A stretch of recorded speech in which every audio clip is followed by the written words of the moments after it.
The skill of any great storyteller is the ability to be able to create tension. And it's what we've got to call the hero's journey. Because you know what? There's no Batman, there's no Superman, and there's no Woody in Toy Story without the tension that actually happens inside of those stories. Like there's a moment where you actually feel like Woody's almost going to die. And then all of a sudden where he comes out victorious, that's when naturally Woody becomes the hero of the story. And it's exactly the same when you're a great real estate agent around any marketing campaign that you do in going to sell a property.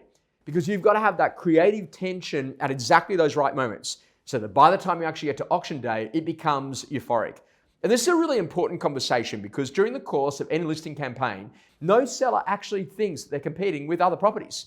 What they actually think is that whether or not my agent's actually doing their job.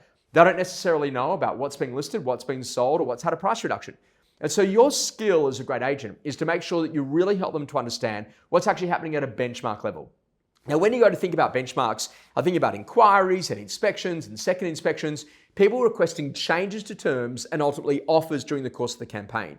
And if you gear those numbers aggressively, and then all of a sudden you have the conversation, then ultimately they know exactly where they're at. So Mr. and Mrs. Owner, we've only had 7 inquiries when we should have had 20 by now. We've only had 5 inspections when we should have had 20 by now. So given where we're at, what should we do next? And this is that moment where ultimately they turn to you and they say, well, I'm not sure, you're the agent, what do you think we should do? And now that allows you to be able to provide crystal clear advice. And that's where ultimately you can say, look, you know what, there are 3 things that we could do. We could do this, we could do this, or maybe there's a third option that I'm not seeing. What are your thoughts? How you go to deliver information makes a massive difference throughout the course of the campaign.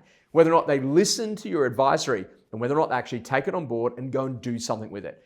It's about presenting information in a way that people can understand it, but also accept it and then go and do something with it. Now what you've got to do is you've got to create tension inside of your campaigns so that sellers know what to do in order to be able to sell for a great sale price. Remember this, there's no buyer that's ever thought they've paid a great price. There's no seller that's ever thought they've sold for a great price until we're 6 months well beyond the transaction. You've got to be able to provide that instant clarity to both the buyer and the seller so that ultimately they feel that competitive tension during the course of the sales process.